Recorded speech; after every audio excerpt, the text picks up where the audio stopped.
Hey, hey, ho, ho, this faggot shit has gotta go. What is going on, everybody? It is Nice. me, once again, your slightly inebriated host and very much congested sinus-wise host, He's Trav. hypoallergenic. I'm hypoallergenic, I'm hypo-homophobic, I'm hypo-trans... I'm all of the hypo things. I'm a hypodermic needle, I will give you AIDS. I I'm chock full of nuts and I will get up in your butts. I'm here, of course. I'm Trav, of course, and I'm here with my co hosts, the substantial, the insubstantial, the transubstantial, the metaphysical, the more than physical, Vanilla Gorilla himself, Mr. Joey Fats. How are you That doing, is my me. friend? That is me. I am great. I am good. It is a good Monday. I'm excited to do this one tonight. I think we're gonna have fun with this one. We And don't have a shitload to talk about tonight because there's not really like a ton going on, which is kind of usually ends up being my favorite shows. you know what? We're gonna. I titled this "Winging It" because we're gonna wing it. Because this Uh, is when we end up. This is like when we end up going off on like random things and like making fun of Dave Mustaine for 20 minutes, and it's super funny to me. Yep. Except this time I didn't have to title it with something that I knew we were gonna talk about, and then we only ended up talking about for like 10 minutes, and the rest of it was shitting on Dave Like, Mustaine. we're going to talk about Iran, but first, have you heard Megadeth's cover of Ride the Lightning? I mean, Boy, it's let me tell bad. you. I mean, it's I didn't bad. realize how many. I didn't realize how many covers Megadeth does. They've done quite a few. Yeah, they Uh, have like Ozzy and there's a bunch. And I was like, oh, and the and thing is, musically, they all sound fine. It's just uh, vocally, for the most part. But vocally, it's like, oh yeah, it's still Dave Mustaine. yep, yep. And that's the thing. Like, so I've started off like I. So I told you last week. I listened to that. I was listening to "Angry Again" by Megadeth, which is probably Yep. one of my favorite songs by them because it's one of the few that Dave doesn't ruin entirely.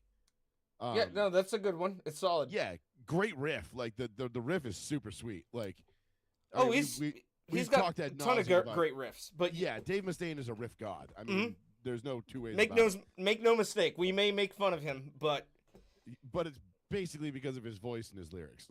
in his No, attitude, that yes, and then the attitude that compounds them. Like, yeah, it was like I could listen to who's another band that has kind of shitty lyrics that's real that I really like. Like it's like listening to like Sabaton. You know what I mean? You're like, mm, the music is really cool, but like, why are we talking about Panzers and the Third Reich? You know what I mean? Like, what are we doing here? Like the subject material is really, really. It's like a seventh grader who was obsessed with Saving Private Ryan wrote it. yes. In regards to Sabaton, but I mean, even like Zeppelin, if you're going back that far, Tolkien references out the ass. Yes, I mean, Sabbath even. Oh, why do fairies wear boots? And like, but Sabbath did it cool. You know what I mean? Like they did it. It was cool. Mega like mm, Sabaton doesn't do it cool. It's like who's another one that falls into that? Like the lyrical content, like Exodus. The lyrical content isn't terrible, but just the lead singer's voice is just kind of like, yeah, it just doesn't do it for me. You know what I mean? Like I like the music, I dig it, and it's good like as background, but like I'm not gonna like be like, oh yeah, I'm putting this on and listening to like their whole catalog today. hmm Um, like Amon Amarth does that for me too. Like musically, super awesome, yeah. like wicked cool, but like the subject matter of the songs is like kind of fucking gay. Like really, Well, like they're that's like their that. thing. They Yeah, I get it. are Like that's their completely shtick. like it. That's their entire gimmick. Yeah, right. It's so It is what I it is. understand that. Like, and that's fine. It's okay for bands to have gimmicks, and that's cool. Like, don't get me wrong. It's just not for me. Like, Sure. and again, I like listening to it, but like I can't get into it because I can't like take it super seriously. Yep, they You know what I are a mean? When the fun ass band to see live though. They go all I out. bet, dude. It's I like a bet. maiden show. They have a big stage presentation. It's fun.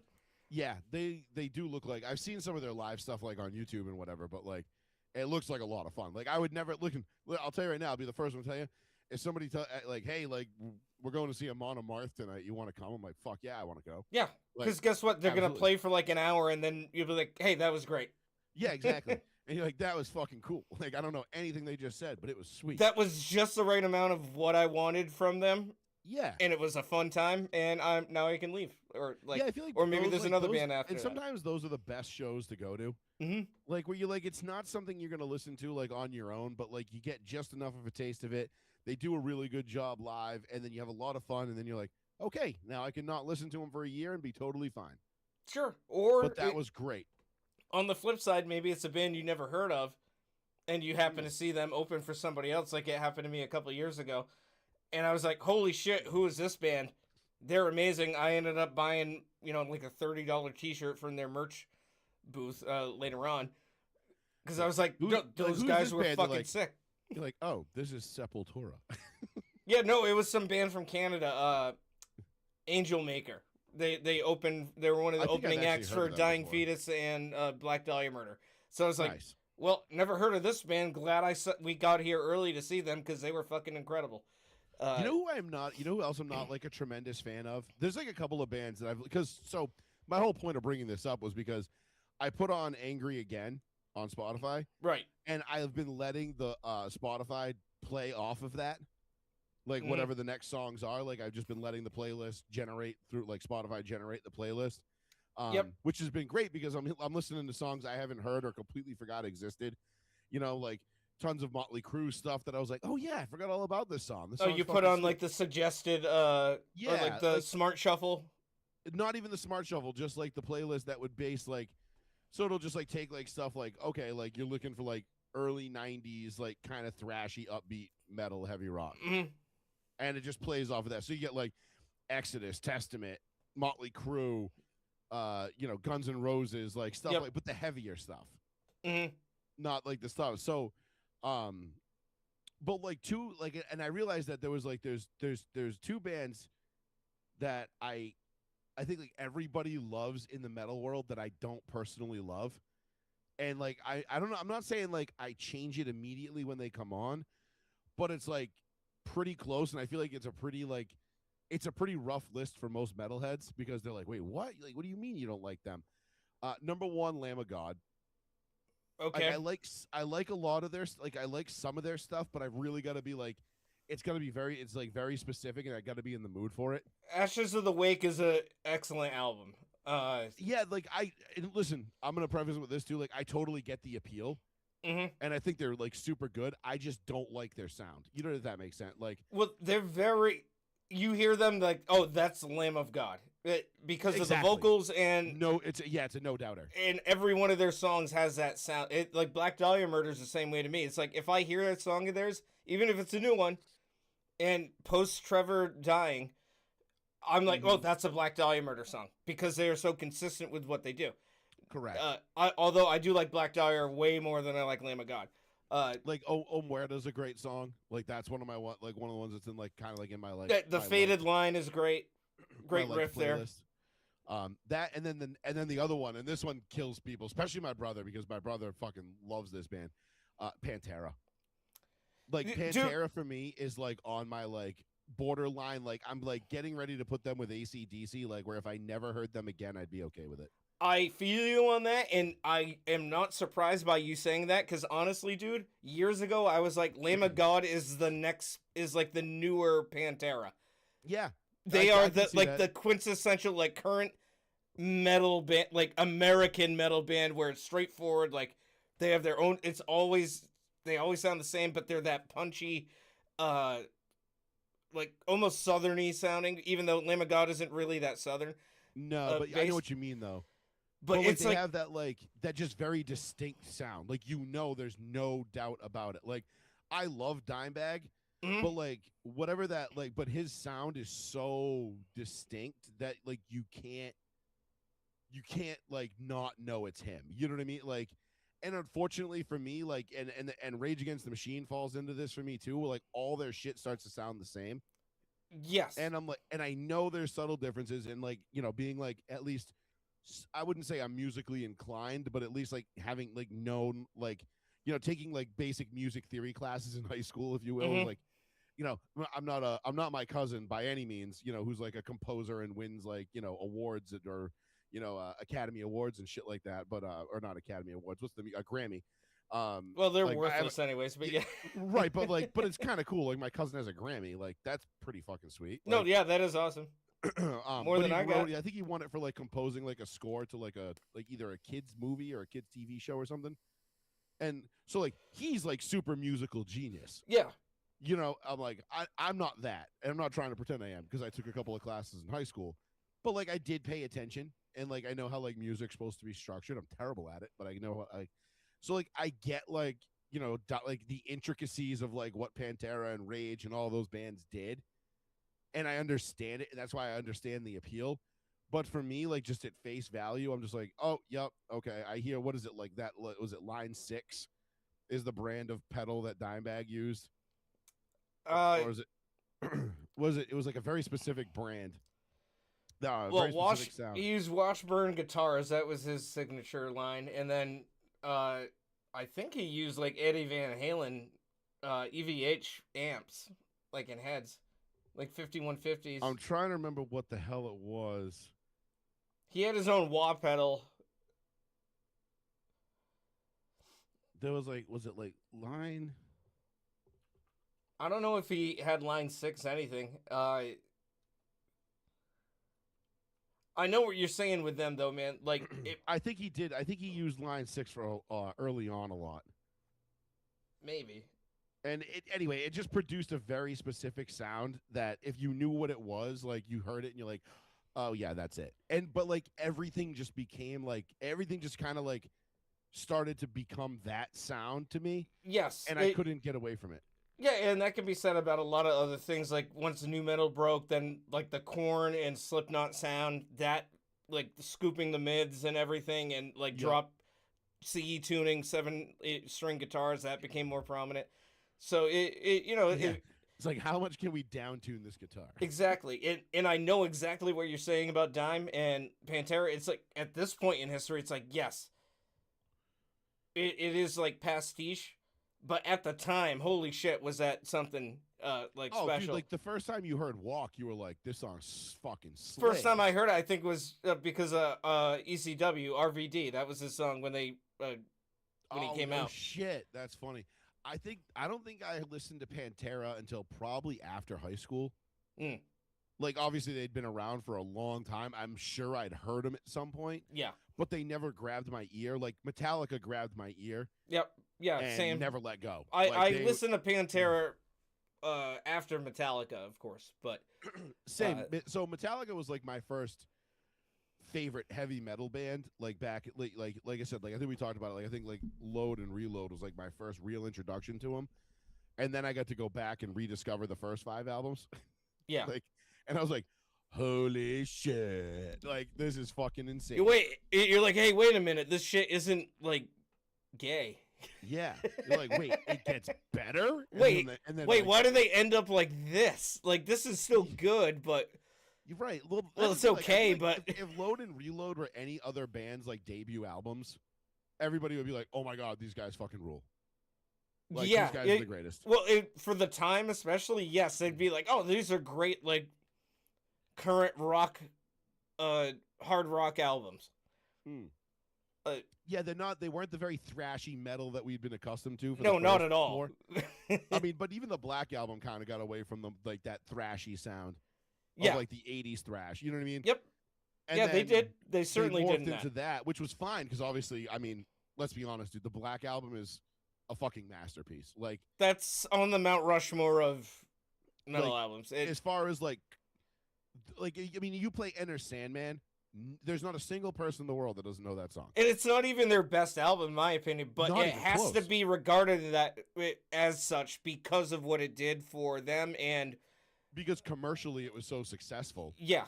And the staying power. Like, I mean, when you had Mariano Rivera coming out to Metallica, like, that bridged the whole gap. Like, where now the Latino community and, like, the like all these people from that were baseball fans that were Latinos in third world, you know, in Southern American countries and shit like that, had no idea. And they're like, that they knew Mariano Rivera. Then they hear this song and they're like, what is this? Like, and then, you know, obviously Metallica had been touring down in like Mexico City, Brazil, all that stuff for years. Huge shows in both of those countries. But that, I feel like, put them on the map. Like, that helped like cement their legacy as like, okay, global, these guys aren't going anywhere. Yeah, that that was when they made a global success. And then became one of the biggest bands in the world. And I mean, honestly, I think I would put as an album, I think it would be my fourth. I think I put it slightly above Kill 'Em All. Kill 'Em All is probably, like, of the original 5, Kill 'Em All is probably my least favorite. And it's not to say that it's not great and I don't love it. I mean, who doesn't love Seek and Destroy? But, like, In the Four Horsemen, I love that song. I mean, I was listening to the Four Horsemen today at the gym and it came on. I was like, fuck yeah. Like, yeah, I know. It is such a great fucking album. I think I would, like, tie it with the Black Album, like, at 4 and 4A, if you will. I understand what you're saying because it is very much young and still so raw figuring out themselves. And that's what I love that because you get to kind of look in that little window into the past of, like, seeing, like, you know, like a 20-year-old James Hetfield just absolutely going fucking ape shit. And Cliff Burton's still alive. Dude, seriously, like, it is a fucking fantastic album through and through. But, like, I loved the Black Album because I think the Black Album when I heard it and when it hit me, I think it was more impactful. Like, I was more impressionable at that time. Because I was in, like, you know, I think I started listening to the Black Album super heavy in, like, 8th grade. You know, like, because I think Neil Smola's brother gave me his copy of it. Because I was like, oh, I want to listen to Enter Sandman. And I was like, can I take this to make a copy of it? Like, I was going to record it on cassette. Yeah. And I still have the original copy that Greg Smola gave me fucking back in, like, 1999, 1998. Like, I still have the disc. Like, because like, the CD thing's broken. The case is a little bit broken. Yep. And so it's the exact same one I've had for. You still have the case for it too. That's impressive. Oh yeah. No, I have all the. I'm like, dude, when it comes to, like, holding on to shit from the past, I'm a fucking weirdo. Like, it's not that I think it'll be worth anything, but I just love looking back at stuff and being like, damn. Like, sure. Like, I love looking back at, like, the charts, like the top, like the Billboard Top 100s, from, like, you know, 2001, 2000, 2002, like that era.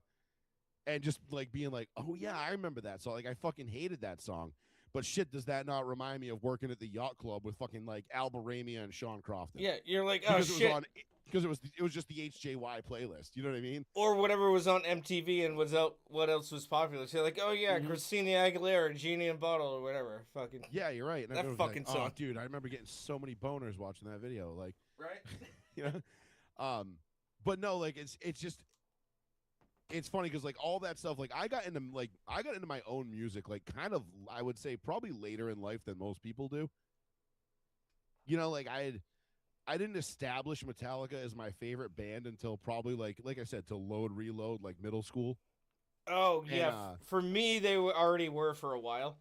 Well, at that point, I don't think I had a favorite band. Like, if you would ask me, like, hey, who's your favorite band? I'd have been like, I don't know.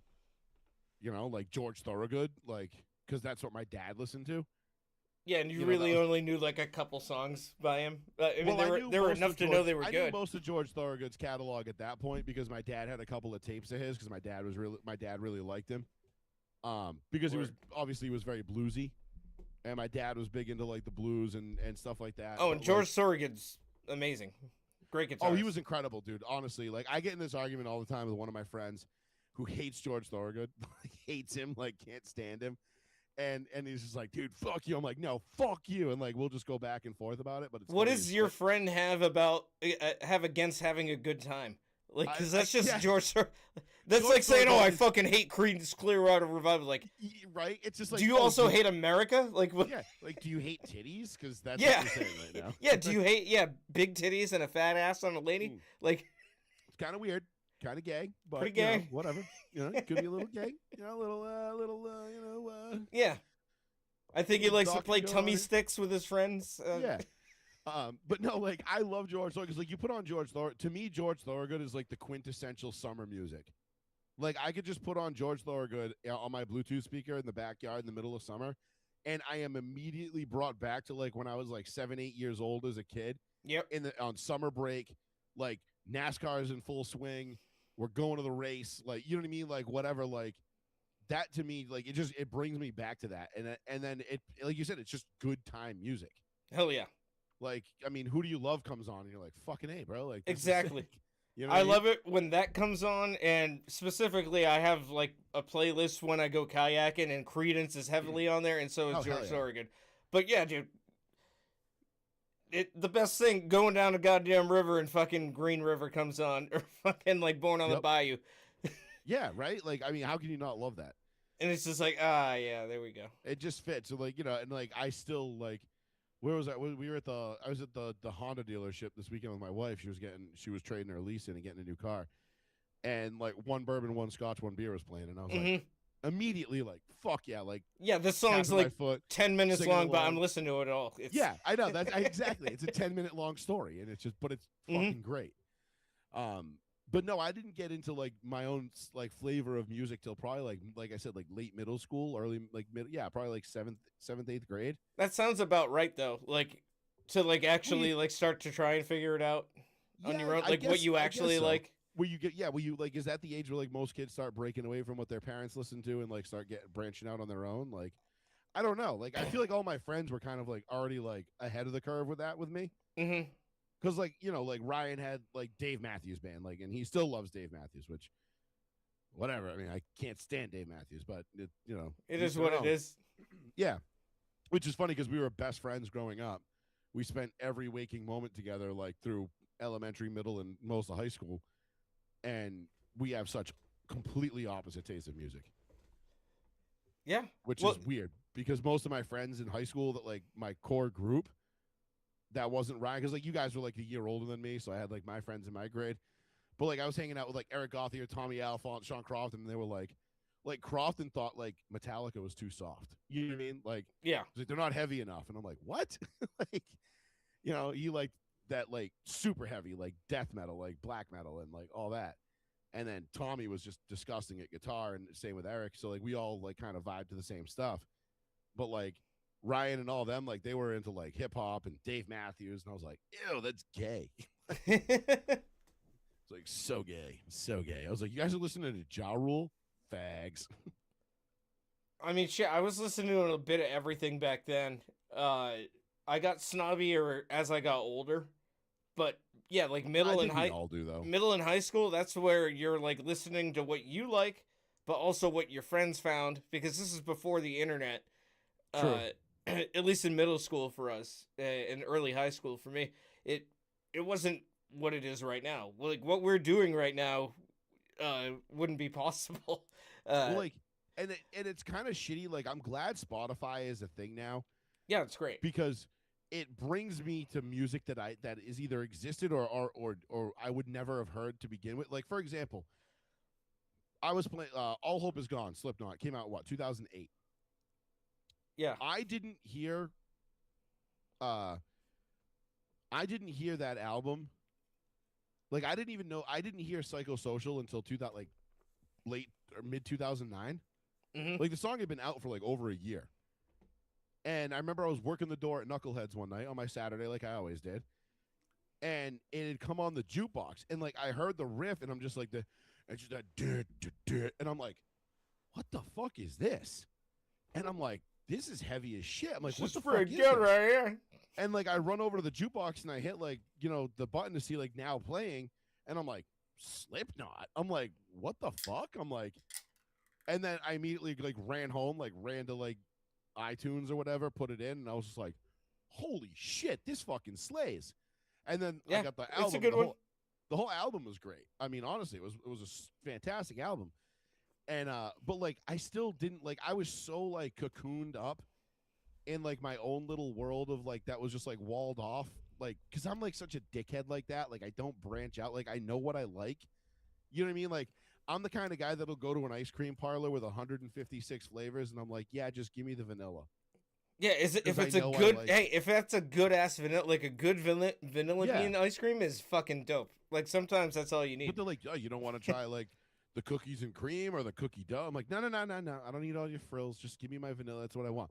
Like that's kind of like that's my like thing with like music and stuff like that. So like I kind of like wall myself in. I've done that at times too, where I have walled myself in. I mean, I'm still kind of like that when it comes to certain genres because there's just so much now that I can't. It's not that I'm blocking shit out. It's because there's so much that I can't keep up with it all. So I stick to the genres I know. Well, that's the other thing too. There's so much going on. It's like I don't know what's coming out. Like, you know, like I rely on like my younger brother listens to he listens to a lot of metal too. Mm-hmm. And so like he's like so Paul, like my middle brother Paul, like he's more of like the hip hop guy. And like Keith and I like hip hop, but we're more metalheads than anything. Yeah. And so like Keith and I will send songs back and forth to each other. Like I just sent him a song by Vader the other day. Oh shit! Yeah. Which is like, I mean, apparently they've been around for a long time. I'd never heard of them quite a before. long time. Yeah. You know, I'm like, first of all, sweet fucking name, like, nice.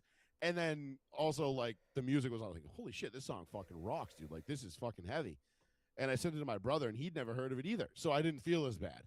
Mm-hmm. You know, but like my middle brother, like Paul, like he's such like a hip hop guy that like he knows everything and everybody. But like he's like, so he's going back and like discovering shit about people that have been around forever that he didn't know.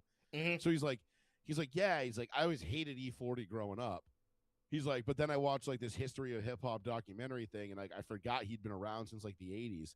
He's like, so I started going back and listening to like his really old shit, and it's actually really good. Yeah. So yeah, he's gaining an appreciation for the OG shit. I feel like that's where I got like after high school, because high school for me was like it was Metallica, and only Metallica. Like that was it. And like not for nothing, but like Metallica had a lot of material for me to discover. Yes. You know what I mean? Like there was a lot for me to go through and listen to and learn and understand and things like that. So it was really kind of nice. But I basically spent my entire high school career like listening to Metallica, honestly. Like, oh, what I would give to be a fly in the wall the first time you listen to Master of Puppets with like headphones on, as you like came in your pants. Dude, I must have listened to Battery 35 straight times. You're like, and that's just the first song. And I'm like, well, I was like, there's no way it can possibly be better. Like, no song's gonna be better than this. Like I know Metallica is great, but like, goddamn, dude, like. Battery, this song is fucking insane. And yeah, and the whole album is just a banger after banger. And then you get the Master of Puppets, and you're like, wait, what? And then like the thing that should not be, and like Sanitarium and everything else, and you're like, bro, holy shit, this whole album fucking rules. There's like, not a bad track on there. It's all that alone could. It's almost like the Cars' first album, where it's like, oh wait, that's the Cars' first album. That might as well be out their first greatest hits album, because they're all fucking great. Well, it's like same thing with Ride the Lightning. Like I don't think there's a bad track on there. No, I would agree with you on that too. Yes, and I could say that about the first 4 albums. I don't think there's a bad track on the first 4. Kill 'Em All doesn't have as many bangers as I think like the next 3 did. But then again, they were still getting their foothold. They were different though. Mm-hmm. You know what I mean? Because they sounded different. They kind of figured the Metallica sound would be going forward, at least right. And in then that iteration. Cliff obviously changed a lot. So, yes, it did. You know, but like Injustice was still like, I mean, one of the most ridiculously well crafted albums of all time. Yes, it's just insane. Mm-hmm. Very insane. Good album.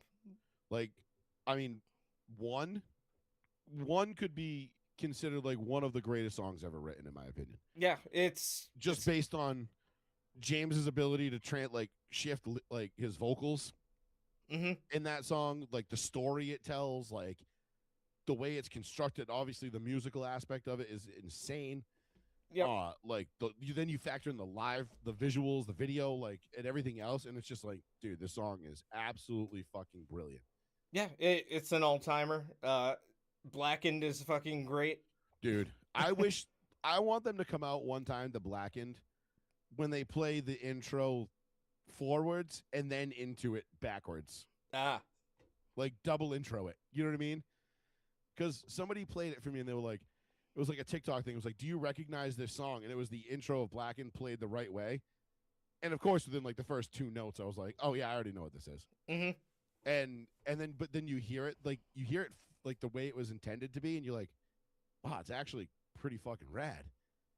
And then the kid who did the TikTok, like he plays it, and he plays it backwards, and then he plays it the way it is on the album, like goes right into it. And I'm like, yo, that's cold. I was like, if they did that live, like coming out to that would be fucking sick. That yeah, no, that'd be interesting. That There's a sounds like reason. that was that person who did it on YouTube and or TikTok or what have you. I always like seeing that as a musician, like people putting their own spin on things. Right. Uh, whether it be in that kind of way or playing in a completely different way, different genre even. Like there are groups that do that very well. Yeah. That sort I of mean, thing. there are certain like things that like songs that get covered that I actually think are like better than the original. Like for Okay, example, like yeah. if you go through like Garage Inc. Like I Hmm. think a lot of those covers Metallica did were better than what the artist who did them.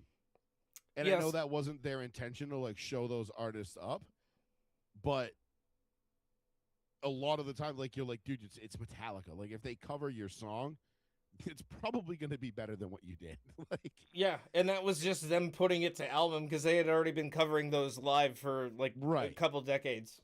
But like then like one of my favorite covers that I've heard I've heard recently was Sepultura covered Orgasmatron by Motorhead, Oh yeah, okay, and I think I actually like the Sepultura version better. yeah, I mean, it's I can see heavier. that. You know what I mean? Like it's Sepultura, so you're like, fuck Hmm. yeah. Like I still think like Dead Embryonic Cells is still one of the heaviest breakdowns I think maybe ever. I mean, Um, dude, Roots, Bloody Roots, it, Roots Really Roots is awesome. that whole album is yeah, just great. They're another one that like them and Slayer. Like again, like I walled myself off in high school, so I didn't start listening to these bands like kind of a lot until late, like way later.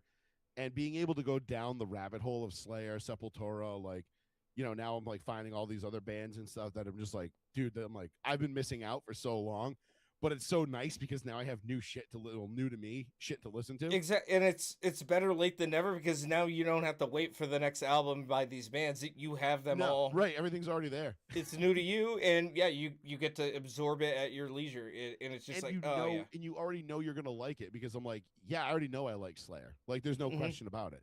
Slayer's awesome. Like, I don't have to like sit here and be like, eh. It's not like when like Volbeat came out and everybody was like, "Oh, dude, Volbeat's fucking sweet," and then I listened They to him, I'm suck. like, "You guys fucking gay, bro." He Like, sounds like Cher.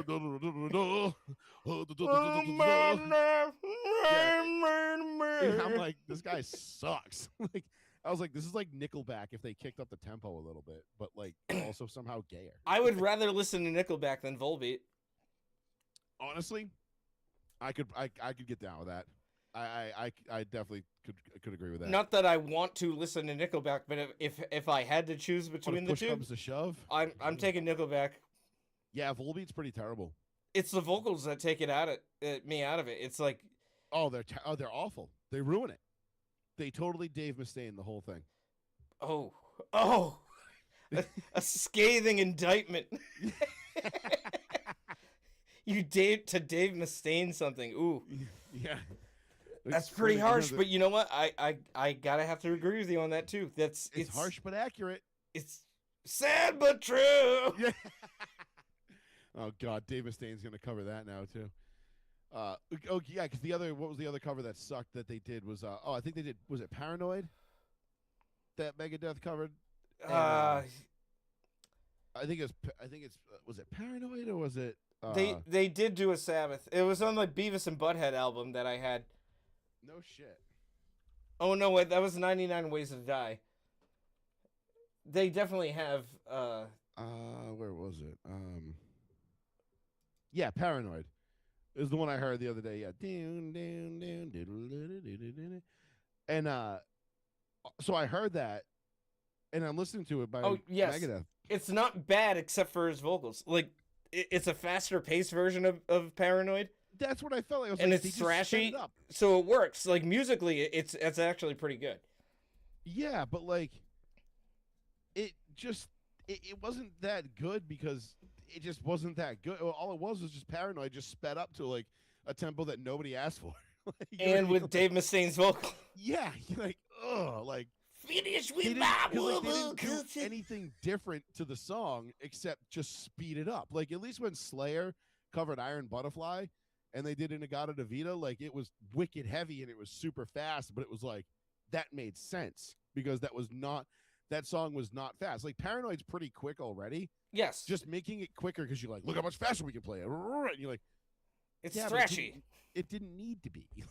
You just didn't need to do that. Like, no one asked for this, Dave. And then Dave starts singing, and then it's like, And then you're like, okay. Like, yeah, I'll take decrepit ass fucking Ozzy at the very end of his life when he could barely stand on stage over this. at least he could sing. Which is so funny to me, like how Ozzy could continue to sing extremely well throughout the end of his life, but he couldn't talk to save his life. Because I saw Sabbath, I think the most, in Ozzy, the most recently, it was over 10 years ago. But even back then, he couldn't, like, really talk.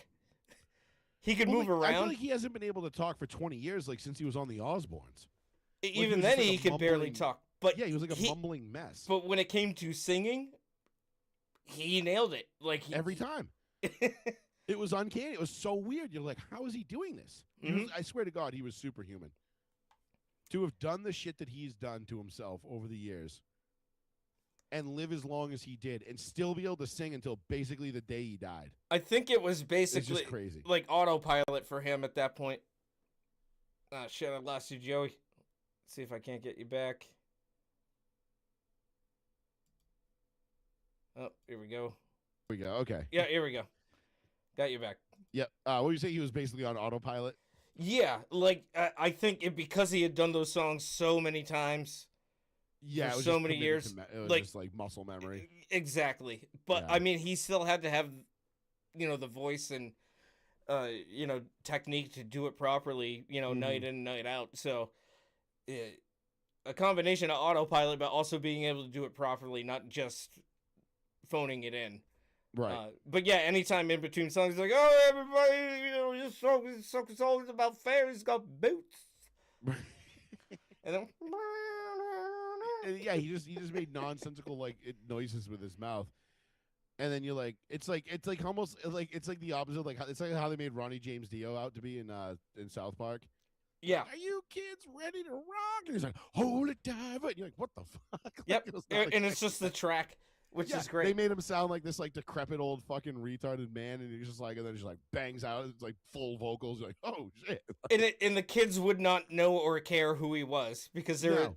They're way elementary too school young to know kids who- in the 90s. They don't know who Ronnie James Dio. What maybe one of their parents listens to Dio, but I mean, I knew who he was because I listened. So I knew who like a lot of those people were growing up at that age because I listened to. Once I discovered HJY in like 5th grade, it was pretty much a rap from there. yeah, Because then I would listen to like the House of Hair with D Snyder, D. Snyder, yep.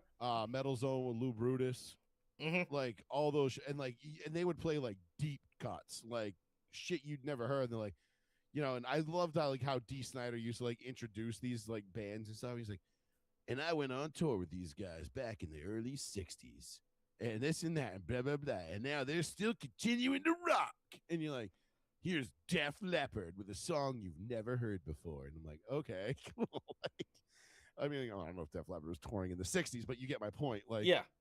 they were just like doing a lot of stuff, but it was just funny, like, because like I knew who Dio was, and plus, and my neighbor Brandon Pimentel's dad, Joe, used to listen to like HJY all the time, so we drove around in his car. Like, I still remember the first time I heard "Smoke on the Water" by Deep Purple was in the backseat of Joe's car. Yeah, Like- and you're like, holy shit, what's this? And I remember, and I was like, what the fuck is this? And like his sister started talking. I was like, Jill, shut up. And his mother was like, don't tell Jill to shut up. I'm like, sorry. I'm like, can you just turn this up a little bit? What is this? And can you also shut up, Mrs. Pimentel? And also shut up. Like, and that's when I discovered Smoke on the Water. And I was like, holy shit, that is fucking rad. That's a great riff. I mean, that a One lot that of people, changed- when they changed the face of metal, really. rock and roll. Yeah, because it led to metal. Like I think we talked about this a couple of months ago. Like, where like I don't really consider Black Sabbath metal. Like, I know they are, we have talked about this. but I don't consider them metal. Like, I consider them more like heavy rock. They're the progenitors of it. I mean, you can make the argument that some other bands are too, but Like they were the Diamond ones Head. that. Motorhead. But because of Sabbath and the way Tony Iommi was like forced to play when he lost a finger, Right. and then like using the type of distortion they had, nobody really else was doing it that way. No, they were definitely they're definitely the godfathers of it. Yeah, You know what I mean? But like if you ask me like, oh, name 10 metal bands, Like I'm never naming Black Sabbath. You know what I mean? I get why you're saying that. Yeah, I understand it's that. like there's like a disconnect for me. Like for me, like metal is like Metallica, Pantera, Megadeth, like Slayer, like. Sure. And I know like the subgenres of metal have like become like a wormhole. Oh, there's like, so many of them now. it's like a spider web that you just go down. And you're like, but there's the new thing, metal now. it, and, like, you this can is at least another one. acknowledge the fact that without Sabbath, those probably wouldn't. None of those would exist, or at least they'd all be different. Without Black Sabbath, we don't get Metallica. Like, Yeah. and we probably don't get thrash metal of the '80s.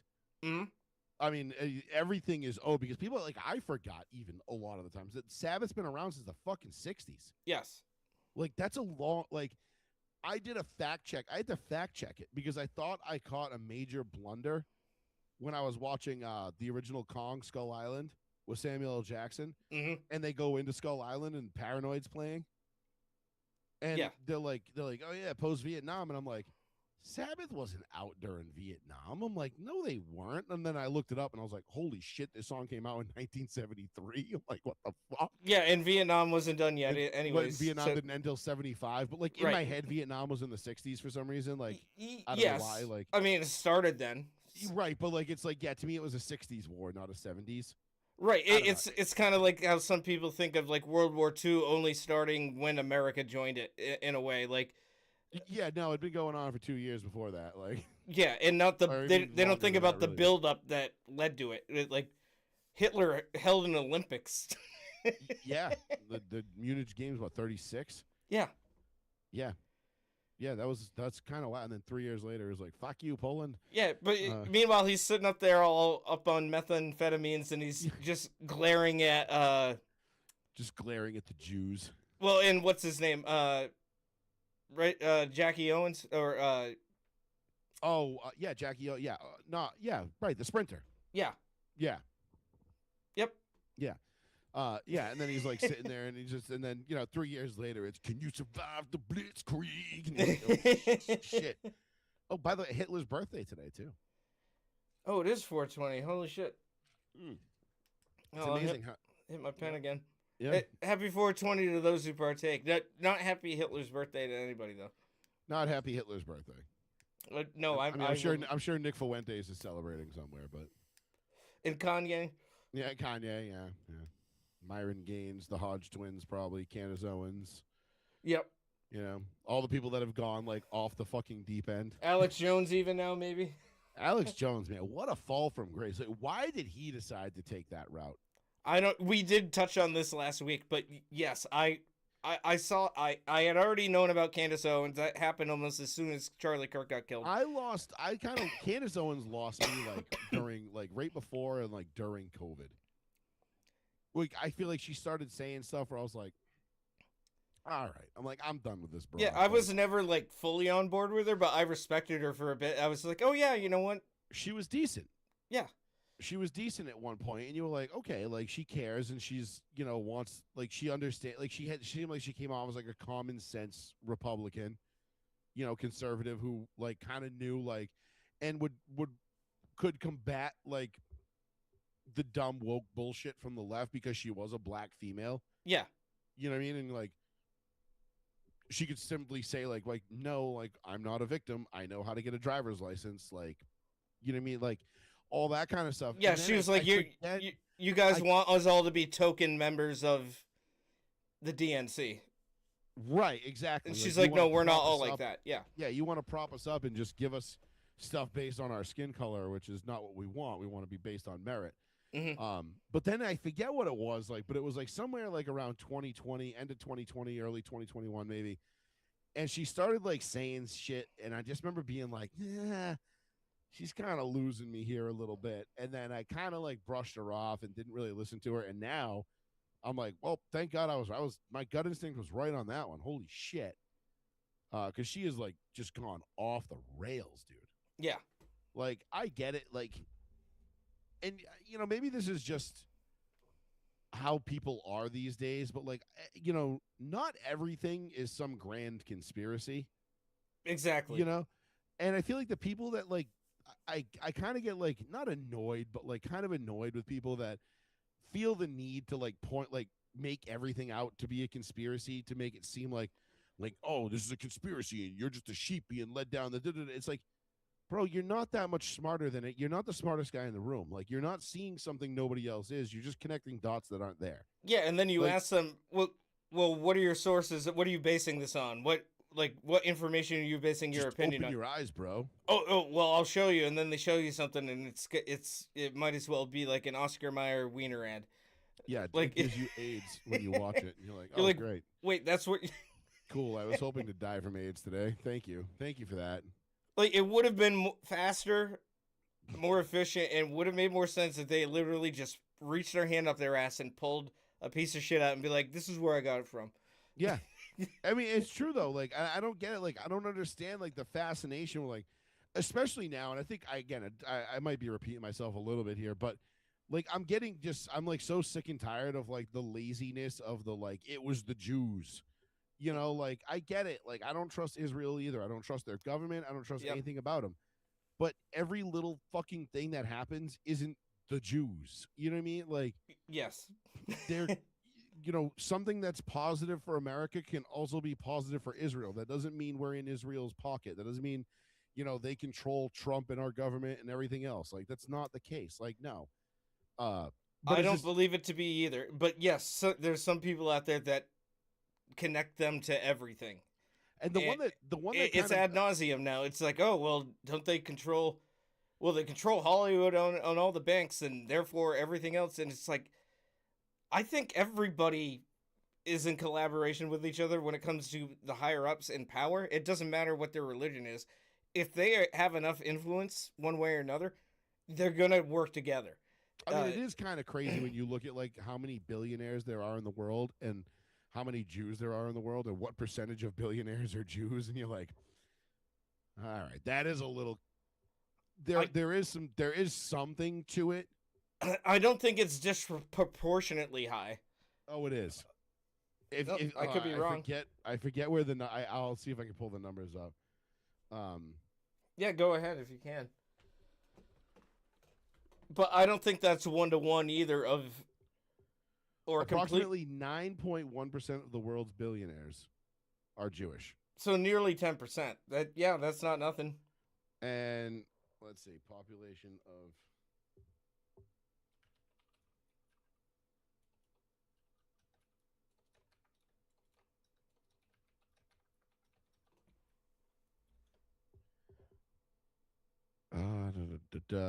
the Jewish population represents about 0.2% of the global population. So 0.2% of the population represent 10% of the world's billionaires. That is a little disconcerting. I'm not.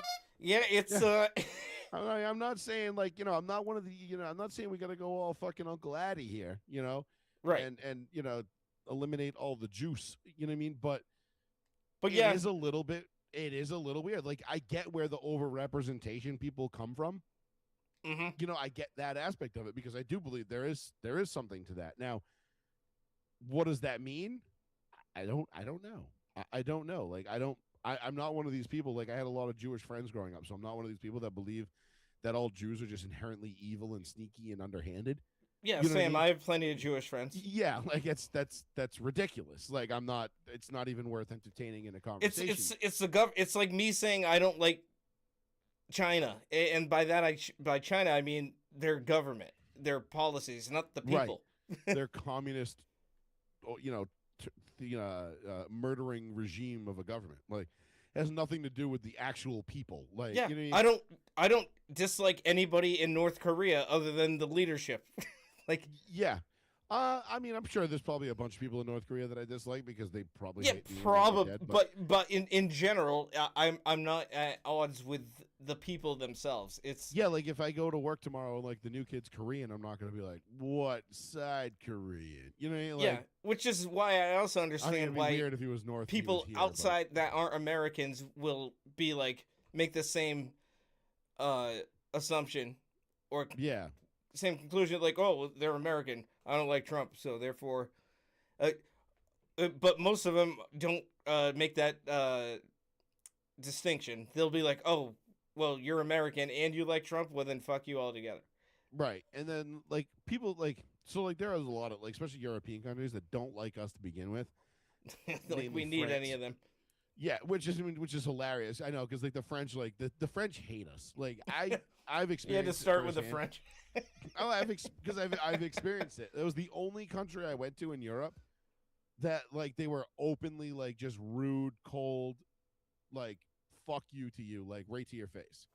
Oh, Like they I literally do told a not like French Americans at all. Yeah, I literally told a French guy, like, hey, fuck you. Like, you know, if it wasn't for my fucking grandfather, you'd be speaking German right now. So why don't you shut the fuck up? Yeah. Like, you know what I mean? And they don't like that. Um, they're like, well, if it wasn't for us, you wouldn't have a country at all. And I was like, yeah, thanks for that. I mean, good on you because we bailed you out of 2 fucking world wars, you fucking dinks. Yeah. You know, I was like, And wait, especially that second one. You know, what did you guys forget? The airplane had been invented since you built the Maginot Line. Right. Like, what are you doing? Fucking Not that you did cheese anything eating anyway, you just surrender fucking monkeys. surrendered. Yeah, exactly. They were like, we surrender. We just want to make a croissants. We want to Of make a course I am croissant flying. in a baguette and then go over here, paint a picture, smoke cigarette on a very long stick. I don't know why he's Russian now, but you know what I mean.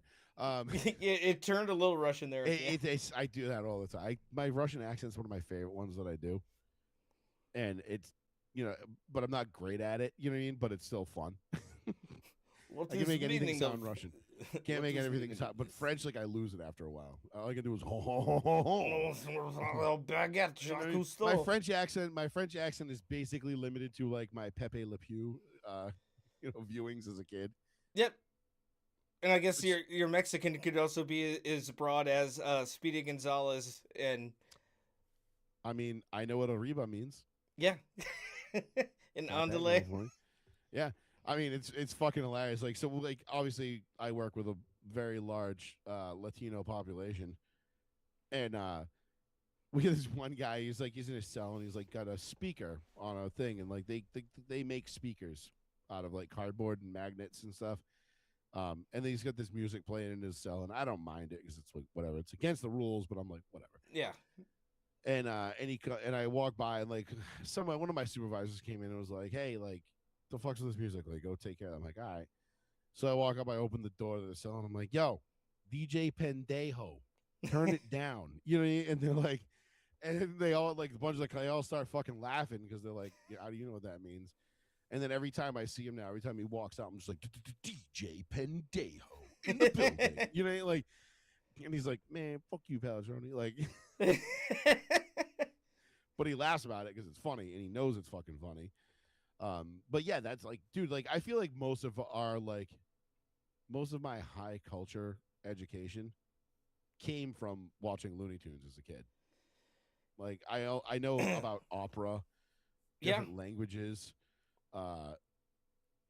There's so much stuff that like directly and indirectly I absorbed through Looney Tunes over the years that just like whether it was good, bad, or indifferent. Yeah, weird shit that we didn't even know the references to, but our parents did. And even then they wouldn't always reveal what it was, like, because they were just like, oh, whatever, that's a thing. That's a Liberace reference. And I'm like, who the fuck is that? Yeah. And they're like, oh, he's this famous bachelor who like wears fancy clothes and he likes candles. And he's gay. Well, back then they nobody said that they were gay. Nobody knew that, right? Yeah, well, but everyone's like, oh, look at this fancy guy. Everybody knew, but they didn't say it out loud. You know? Like him and Elton John are really something else, aren't they? They're something about them. It makes me think they like to touch tips. Yeah. Amongst other things. Like one of the hardest things I ever laughed at in F is for Family was when like I forget who it was, like one of the characters, like one of the side characters was trying to explain to the dad that the neighbors weren't there because they were dealing with their son who they found out was gay. And it was like because he likes other men, he likes to put things in other men's butts. Like his pungus. His pungus. I was just like, what the fuck? But like they slowed it down and like focused it on the lips. It was like really accentuated the and like, dude, it was just so fucking funny to me. And I don't know why it was funny, but it was just super fucking hilarious. It was like before F is for Family got shitty. Yeah, because it did get shitty towards the end. Oh, it fell off so bad, so bad. It was such a good show for It like, was, the yeah, first, the 3 4 first like seasons. 2 to 3 seasons were actually very good. Wicked good. Like I loved like the son who was like super into like this like that like weird like like band that sang about like trance fantasy stuff like like It was like wizards and Tolkien type stuff. Well, they yeah. started their own band like that. Yeah, exactly. And it was just like it was super weird. And you're like, but I remember being that age and like thinking something like that was cool. Like, you know what I mean? Like, mhm. I get it. It was relatable and it was funny. It was very well done. But yeah, I don't know. I feel like back to what we were saying. Like, I feel like not everything has to be some grand conspiracy anymore.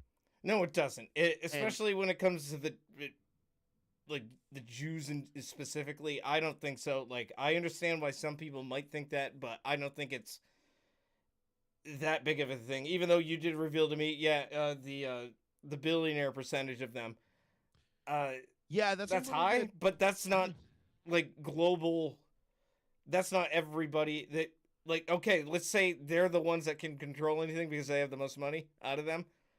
That's not even coming close to controlling everything in the world. No, but when 200 and like whatever 76 people are, in the same tribe as of the top. Oh, sure, they 3,000. can pull their resources together. Yeah, of that's. course. And then I think like of the top like 10, I want to say there was a few more. Hold on, let me back this up real quick. Well, I mean, shit. Even Yeah, Bill- six of the top 10 richest people in the world are Jewish. 6 in the top 10, but Yeah. even still, Elon Musk is But that eating all of considers- their lunches. But that's including Larry Ellison, Mark Zuckerberg, Steve Ballmer, who like Okay. you wouldn't be like you don't hear those three names and think Jew. You know what I mean? Like Well, Zuckerberg, but yeah, they're not over. I mean, they're not like, like super Jewish. I mean, maybe they are, but they're not. Like they strike me as more of like the kids. if they that we are, they're grew not. up with. They're not super public about their faith. If they are, No, right, and that's why I'm saying I'm like, and that's why like the whole thing is like ridiculous to me. Where it's like, all right, guys, come on, like, really, like we're gonna of all the shitty things Mark Zuckerberg's done, we're gonna say it's because he's Jewish. I'm like, no, I think it's just coincidence that he's Jewish. I don't think it has anything to do with his religion. At no point did he go to his bar mitzvah and they tell him like, "Oi, goyim, you're gonna have to grow up and be a really shitty person." You know, you're like, right? but but then again, I go back to Looney Tunes and I look at how they depicted Jews. Mm-hmm. I'm just saying, like, Oh, they portrayed it. Oh, dude, especially during World War II, the way they depicted the Japanese, and you got my Bugs God, Bunny dude, beating up that Hitler was too, those are the best fucking some of the best ones. Like, and then buy war bonds. yeah, and buy war bonds. I still like I mean just like Foghorn Leghorn and like the whole like I mean in the amount like I say you bother me. the people like the way they depicted the Africans was Mhm. fucking Oh, jeez. hysterical. Just jungle people with shields and spears, like Giant lips and Yeah. and spears and shit. and Yeah, huge noses. Like, oh, it was just. I mean, it was a cartoon, so it's supposed to be cartoonish, which is the whole point. Mhm. But it was still super funny. But like now, like you go back and watch some of them now, and you're like, holy shit, Hey, dude, like, they- you could never get away with this. they now. were products of their time. I Like, look back yeah. at things that came out like 20 years ago, like Wonder Shows and Drawn Together. Those shows would not exist Oh. right now. Drawn Together was fucking amazing. Hmm. Like just go back and watch. Go back and watch the very first episode of Chappelle's Show Yep. with the black white supremacist. That shit Mhm. would never fly today. I mean, Well, it's it a reason why Dave Chappelle basically retired from comedy for over a decade. it wouldn't fly now on cable, but cable kind of doesn't exist anymore. Now everything's streaming. So But it even would get a still, like, chance to now. get Netflix to okay that would be tough. Like you'd be up against it. Like if you, I mean, think about it. Like Yeah. here's something we can touch on. Well, he real quick paved the because way for that to what we can see streaming now. He paved the way for that for sure.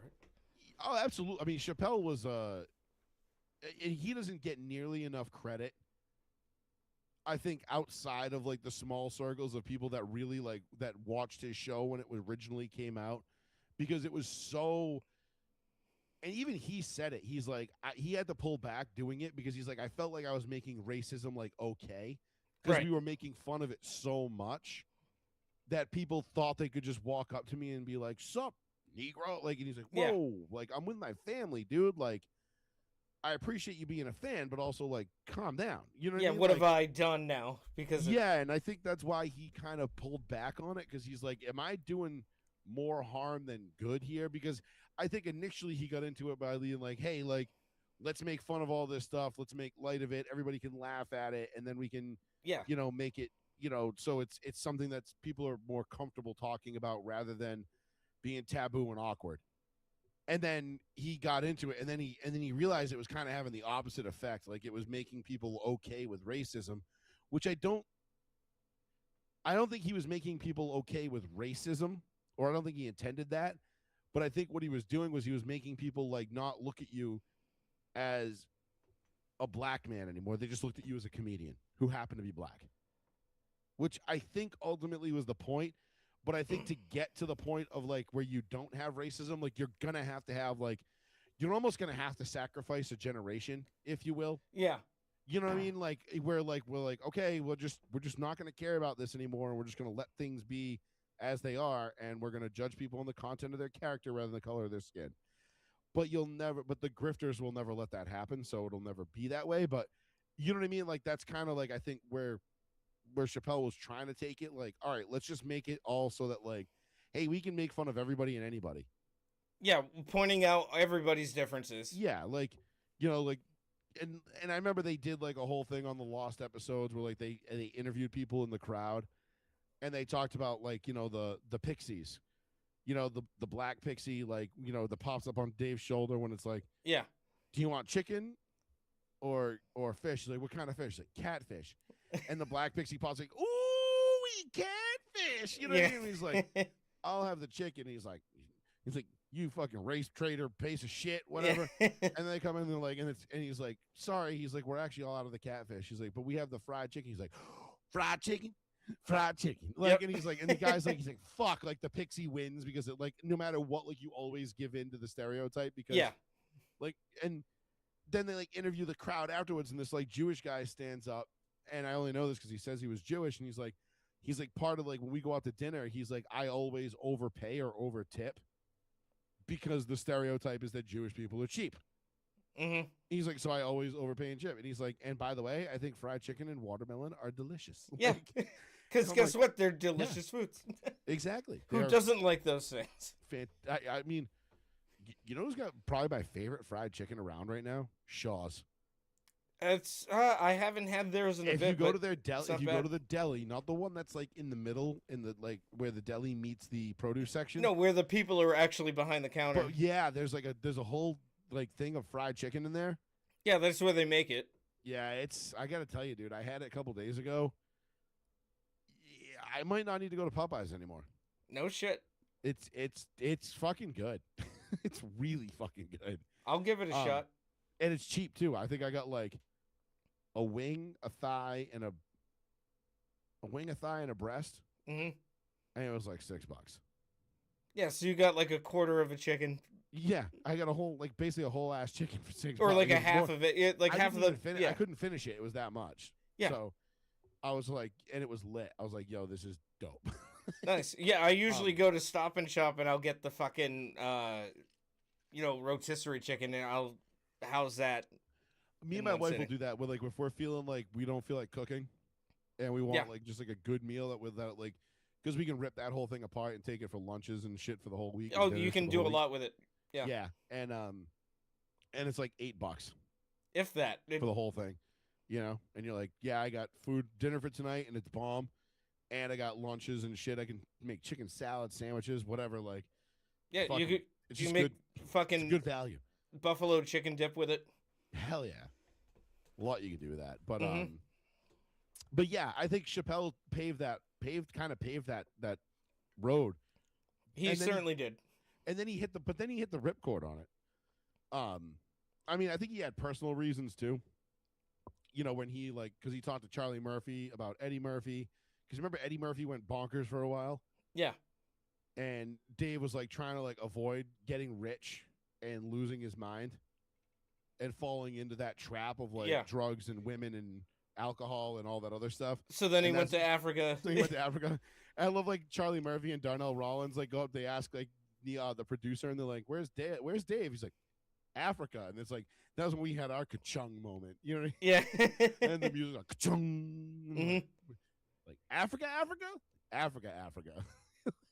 Yeah, like what? the what was that show that had that sound bite, that stinger, a current affair? Was it Current Affair, Law and Order? I think no, Law and Order was. Dun, It was the dun. one the ka-dong. I think it was a current affair. I think you might be right. I forget, but I know exactly what you're talking about. You know, it was like the ticking of the clock in 24. Oh, no, that was 60 Minutes, and it still is. But a current affair. The ticking of the clock was 60 minutes. Yes. But the digital clock in 24, you know the. Oh, yeah. Do, Beep, beep, yeah. Yeah. Oh yeah. Here's the fucking. Yeah. That wasn't a current affair. Yeah, that was a current affair. Okay, Hell yeah. so that's the one then. I gotta hear. I couldn't hear it on. yours. I'll play it again. I can't hear it. All right. Well, it's boom. Yeah. That doesn't do it justice. It's yeah. I gotta have that as a sound. I'm gonna download that as a thing and put it on the soundboard Yeah, that's. for when we stick it to somebody. Yeah, it's good shit.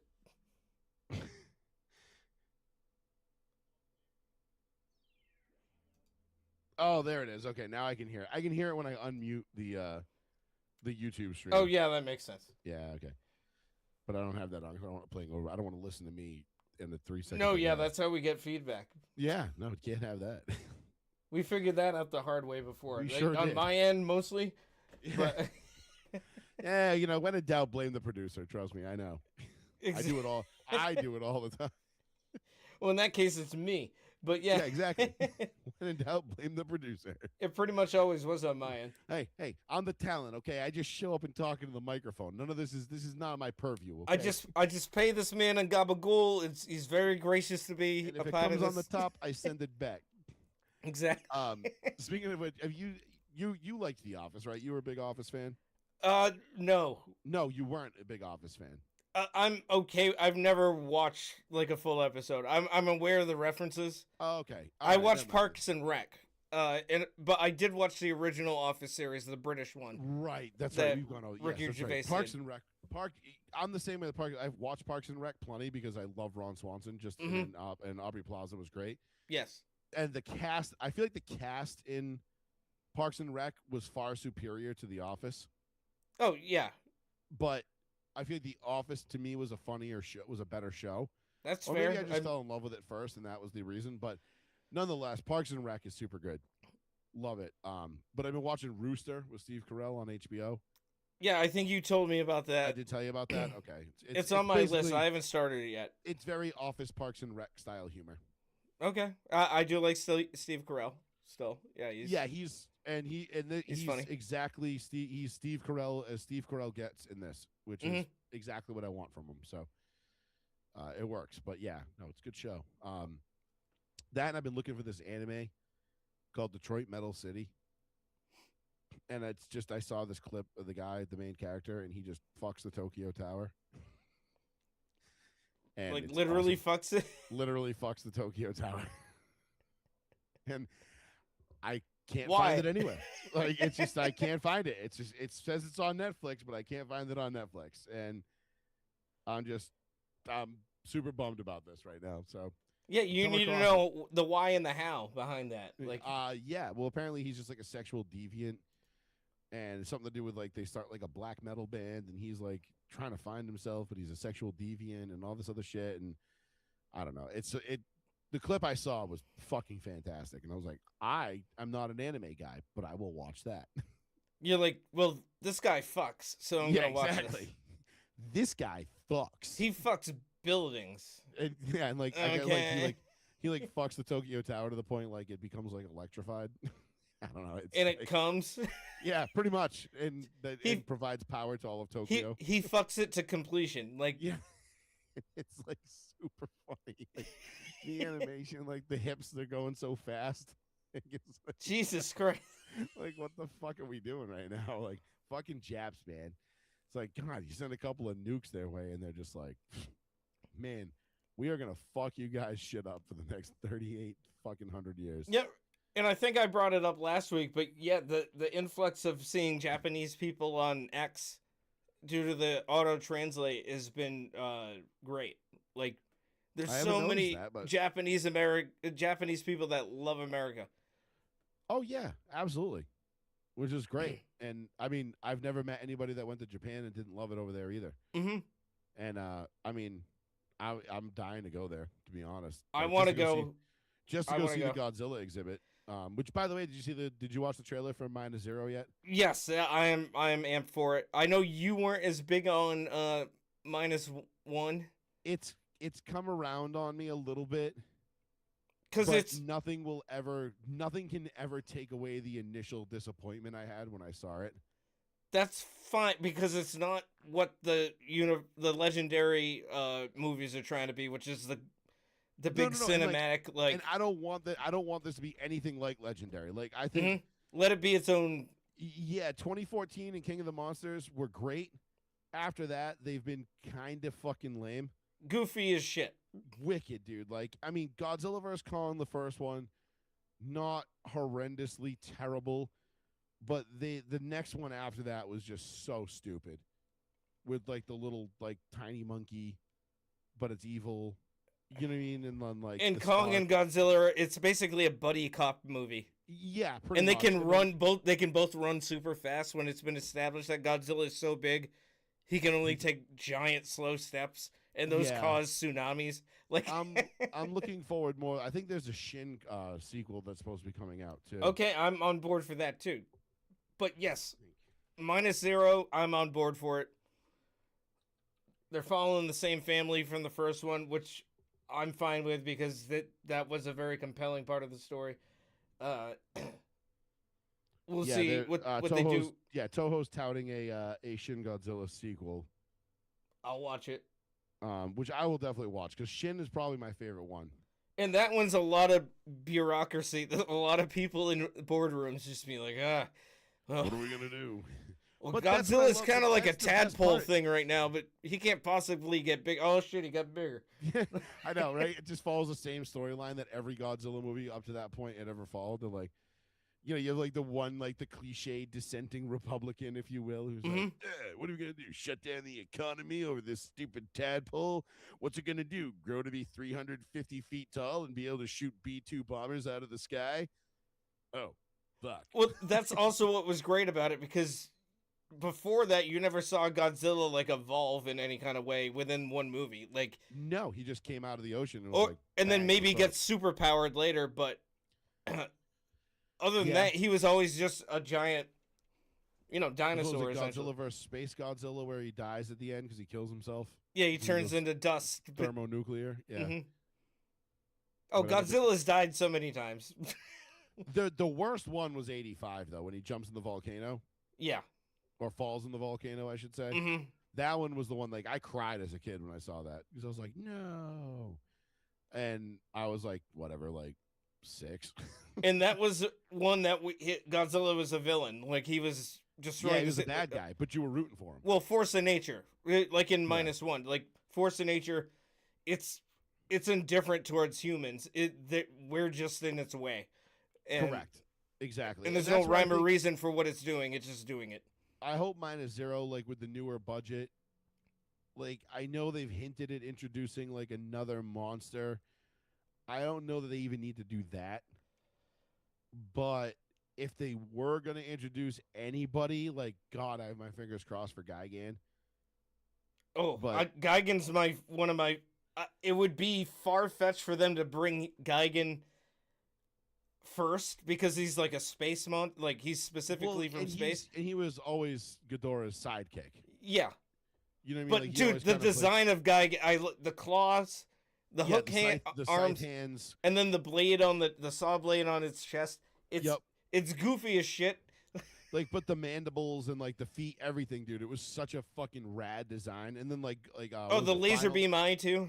was it Final Wars or Godzilla 2000 that had Gigan as the primary villain at the end? It was like Mecha Gigan at Where he's that like, point. yeah, he's all chromed out. Yeah. Like, I was this close to buying like a 2 foot tall metal like figurine of him. It weighed like 85 pounds. Jesus Christ. It was all metal, and it was like fucking $400. And God, I wish I had bought that, because I can only imagine what it's worth now. It's probably like fucking $5,000. Maybe.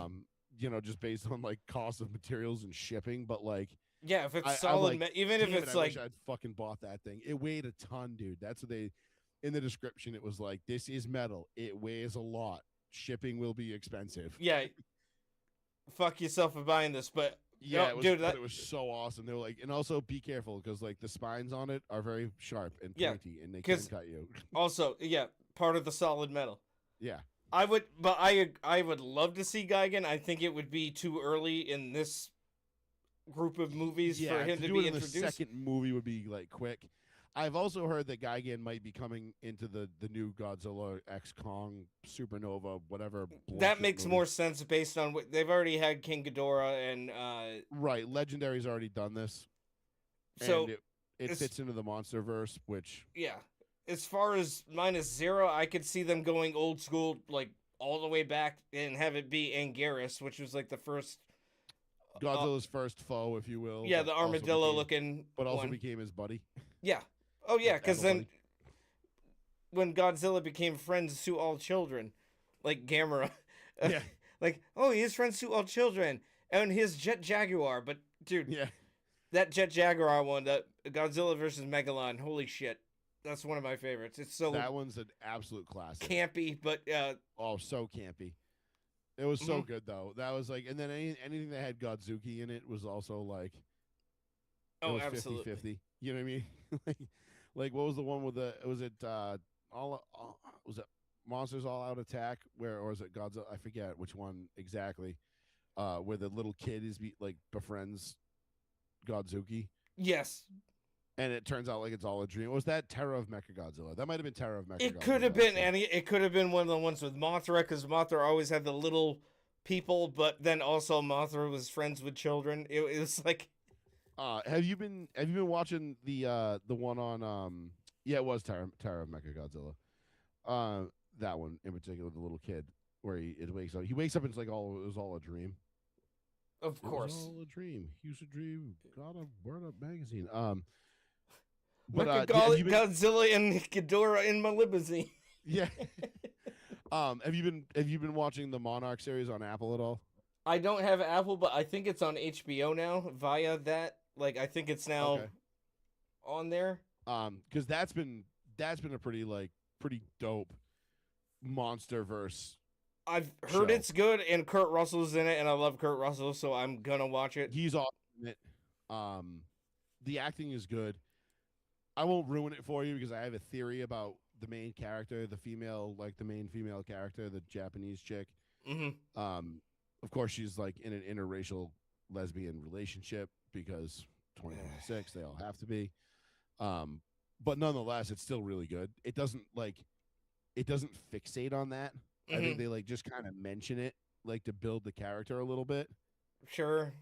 And then, but they don't it's not hyper focused. You're not sitting there getting browbeaten. Yeah, it's not like, hey, remember my girlfriend? I'm a dyke. Yeah, yeah. It doesn't mention it every 5 minutes. So, but I won't ruin it because my theory could potentially ruin it for you if you haven't seen it yet. So yeah, I forget because it is on one of the streaming services I have now. I think there's 2 episodes left in this season. So I don't this think Friday it's will be fully up to date on whatever one I'm having because I don't have Apple.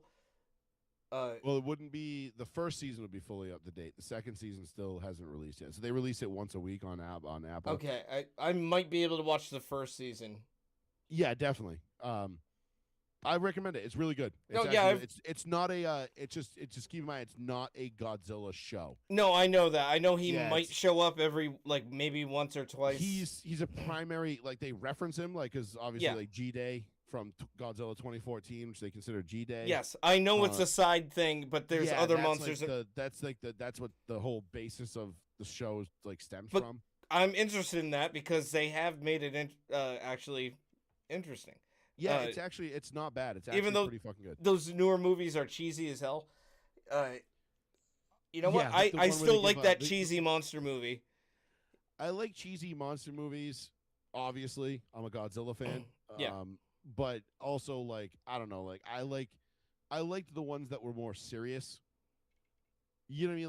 Like I liked like even though -1 wasn't, you know, my like it wasn't done the way I would have done it. Hmm. I still think it's probably in my top 5 Yeah. just because it was a serious god. Like I like 1985, 1954, Hmm. 2014 would be in there. Yeah, those are the more serious ones. Yeah, like, and then from there, then like you get some like Godzilla vs Gigan is probably like my, you know, that's the first one I ever watched, and then the Sea Monster one, which is like wicked stupid, but it's so good. I used to have that on DVD, VHS rather. I had Godzilla. I have Son of versus Sea Monster Godzilla on VHS, and I have the Sea Megalon. Monster on VHS as a kid. My parents got it for me. One day they went to buy like a bed in like I think it was like the Swansea Mall. And the they had a Swansea videos- Mall. They had a video store there, and they got me the VHS. And they're like, "Oh, Godzilla movie, Joe will like that." And it was Godzilla versus Sea Monster, and I must have watched that tape 72,000 times. Yeah, the giant lobster. Yeah, crawfish actually, because it's not even really a lobster. It's like Yeah, got the you're two- right. It's got the two, like the baby claw and then the big claw. Hmm. Yep. But yeah, it's a big crustacean. Yeah, but I love when it spears the two guys, you know, that are trying to escape on the little raft. Dude, the whole time I'm seeing, I'm like, just boil that motherfucker and get a lot of butter. Like I Yeah. would eat. You know how much? Oh man, that'd be so good. Right? Pinchy would have loved this. Yeah, he would have wanted it this way. Oh, he's so sweet. So buttery. Hold on. Well, I don't know what else to touch on, Joe. Do you?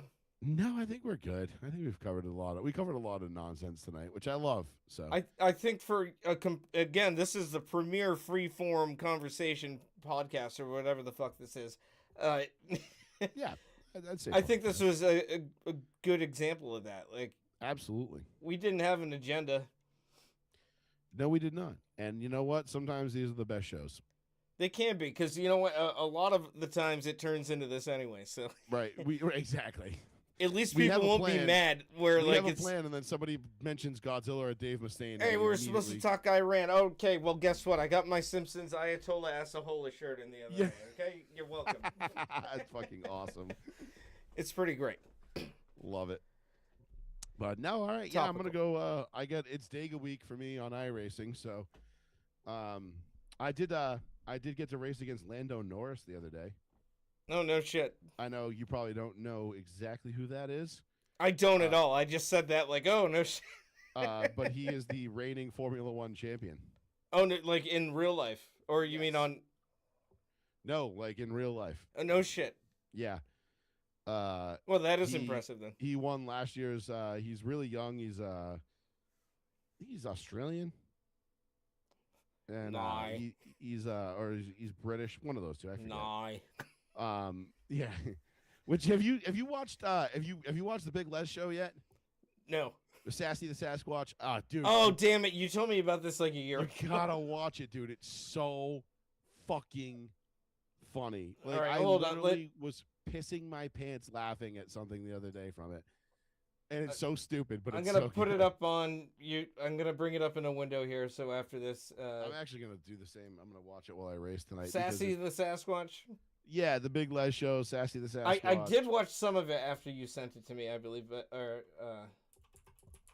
Complete season 1. Nice. Okay, Yep, I gotta go back through. I gotta go watch all. all right, these yeah, I in- got in that loaded succession. up. But no, so I've raced I've gotten pretty good at iRacing all of a sudden these last couple of this last like month or two, and I'm getting into like these splits now where like Lando Norris was racing, in one of them, and I was like, whoa, that's pretty cool. He's very polite, by the way. Oh yeah, it's really him and not some like fat like lesbian. Nope. It's so iRacing typically makes you run under your actual name. Yeah, so there's like So there's verification. no anonymity. So like when I race against like Bernard Pollard, for example, the safety for the Ravens and Chiefs, the guy who blew out Tom Brady's knee. Yeah, your you hero. know it's- you know it's him. AJ McCarron's another one that I've raced against a bunch. No shit. The quarterback from Alabama, and things like that. So Alabama man. They did let Lando run under an alias because of his stature. And to keep it, because otherwise people will just like come out and wreck him just so they can be like, look at me, I wrecked Lando Norris. Like, Yeah, like one of the best drivers in the world. yeah, and so anyhow, but it was pretty cool. So yeah, I'm going to race at Talladega now tonight and for the next whatever week, and hopefully I will have great success and I will run into even cooler people. Well, good luck and many hamburgers to you and many hamburgers to all our viewers and listeners and Indeed. normal faggots. Cheeseburgers in paradise. Yeah, AIDS burger. Wasting away again because of AIDS and stuff. God damn it, Jimmy Buffett. Nobody likes Jimmy Buffett except fat Frat losers boys and drunk women. We're from the South. Yeah. Yeah. A lot of blonde women from Tampa that have bruises all over their legs. Yeah, Floridians, native Floridians love Jimmy Buffett. Oh Jesus, that's their. It's that coconut shrimp margaritas and. Which I mean, coconut shrimp and margaritas. I'm all in. I will take it. Yeah, I especially will on the absolutely beach. have both. Yeah, But all right, Jeff. I will talk to you next Monday. I'm all for it, brother. Good All right, talk, bud. and Enjoy your weekend. I will talk to you later. you too, and you too, everybody else, folks. Thanks for Yes, watching. Thank you, everyone, for watching. All right, later, folks. Peace.